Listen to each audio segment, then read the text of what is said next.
বিশ্বকাপে নকআউট পর্বে Argentina Cape ভার্দের match ঘিরে উচ্ছ্বাসে মাতেন দর্শক ও সমর্থকেরা।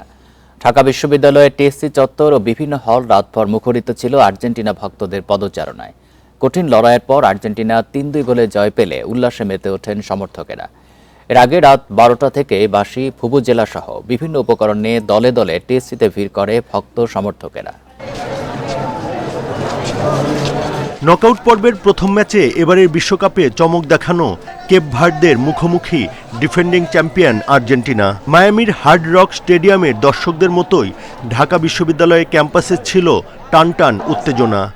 টিএসসি মহসিন হলে ছিল সমর্থকদের উপচে পড়া ভিড়।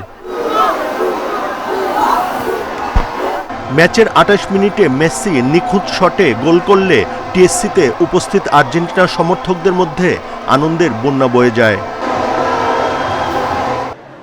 দ্বিতীয়ার্ধের ৫৯ মিনিটে ডেরয় দুয়ার্তে গোল করে যখন কেপ ভার্দেকে সমতায় ফেরালেন, তখন জায়ান্ট স্ক্রিনের সামনে থাকা আর্জেন্টিনা সমর্থকরা পুরোপুরি স্তব্ধ হয়ে যান।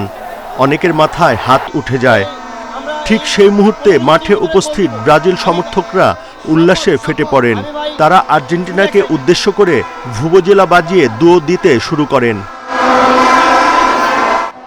সময় যত গড়িয়েছে, কখনো উত্তেজনা বাড়ার সাথে সাথে উচ্ছ্বাস ও হতাশা ভর করে আর্জেন্টিনা শিবিরে। অতিরিক্ত সময়ে প্রথমার্ধে আর্জেন্টিনা এগিয়ে গেলে আবারও উল্লাসে ফেটে পড়ে পুরো ঢাকা বিশ্ববিদ্যালয়। তবে ১০ মিনিটের ব্যবধানে কেপ ভার্দে সমতায় ফিরলে আবারও মন ভাঙ্গে আলবিসেলেস্তার সমর্থকদের। রোমেরো হেডার থেকে গোল পেয়ে অতিরিক্ত সময়ের রোমাঞ্চে ৩-২ গোলে জয় হয় আর্জেন্টিনা। টানটান উত্তেজনার পর জয় নিয়ে স্বস্তিতে আকাশী নীল সমর্থকরা নেচে গেয়ে এই মুহূর্তটি উদযাপন করেন ভক্তরা। খুবই আনন্দিত আমরা।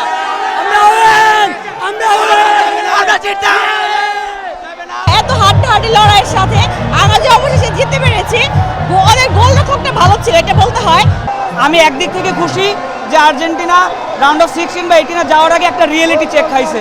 এটা আমাদের আরো অনেক বুস্ট আপ করতে হেল্প করবে। কেপ ভার্দেকে হারিয়ে শেষ ১৬তে আর্জেন্টিনার প্রতিপক্ষ মোহাম্মদ সালার মিশর। Buddhadeb Kundu, independent news, Dhaka.